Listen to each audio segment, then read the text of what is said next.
नमस्कार, आप देख रहे हैं न्यूज 18 बिहार झारखंड के डिजिटल प्लेटफॉर्म को। मैं हूं शुभे मिश्रा आपके साथ। मुर्शिदाबाद में इन दिनों हिंसा चरम पर रही है, लेकिन इस हिंसा की आग को बुझाने की कोशिश हर तरफ से जारी है। राजनीतिक दलों की तरफ से भले ही सियासत की जा रही हो, लेकिन कोर्ट में भी ये मामला लगातार उठाया जा रहा है और इसी बीच एक वकील की तरफ से दिए गए एक बयान को लेकर कोर्ट में सुनवाई हो रही है। दरअसल कहा जा रहा है कि जल्द से जल्द बंगाल में राष्ट्रपति शासन लागू कर दिया जाए।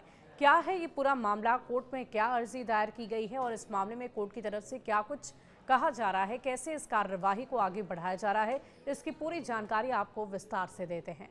सुप्रीम कोर्ट में मंगलवार को मुर्शिदाबाद हिंसा मामले पर सुनवाई हुई। कोर्ट वकील विष्णु शंकर जैन की अर्जी पर सुनवाई करेगा। जैन ने अपनी अर्जी में पश्चिम बंगाल में राष्ट्रपति शासन लागू कराने की मांग की। इसके अलावा मुर्शिदाबाद हिंसा की जांच 3 सेवानिवृत्त न्यायाधीशों से कराने और बंगाल से हिंदुओं के पलायन पर ममता बनर्जी सरकार से रिपोर्ट देने की मांग की गई।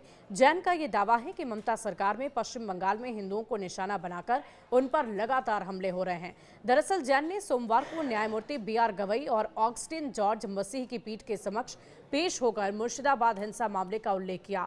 कोर्ट इस पर सुनवाई के लिए तैयार है। जैन की याचिका पर जस्टिस BR गवई की अध्यक्षता वाली पीठ ने कहा कि आप चाहते हैं कि हम केंद्र सरकार को राष्ट्रपति शासन लागू करने का निर्देश दें।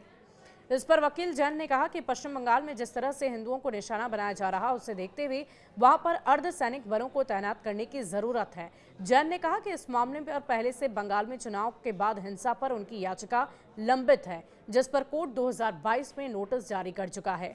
आपको बता दें कि 8 से 12 अप्रैल को वक्फ अधिनियम के विरोध में हुए प्रदर्शन के दौरान भड़की हिंसा में कम से कम 3 लोगों की जान चली गई।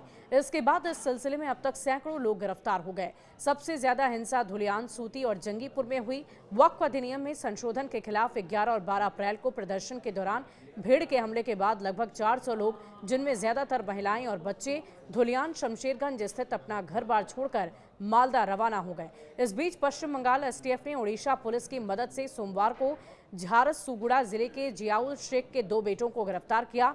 एक अधिकारी ने बताया कि वो मुर्शिदाबाद के जाफराबाद में पिछले दिनों हुई हिंसा के दौरान पिता पुत्र की हत्या के मुख्य संदिग्धों में से एक हैं। देखिए, इस हिंसा को लेकर लगातार चर्चा पूरे देश भर में हो रही है। बहुत लोग अपने घर को छोड़ने पर विवश हो गए, मजबूर हो गए, उन्हें पलायन करना पड़ा। लेकिन इन सब के बीच कोर्ट की तरफ से क्या निर्णय लिया जाता है? क्या वाकई आने वाले दिनों में बंगाल में राष्ट्रपति शासन लागू होगा? क्या आपकी भी यही राय है? क्या आप भी यही सोचते हैं कि राष्ट्रपति शासन लागू किया जाना चाहिए? हाँ या नहीं में जवाब देकर कमेंट सेक्शन में जरूर बताइए। शुक्रिया।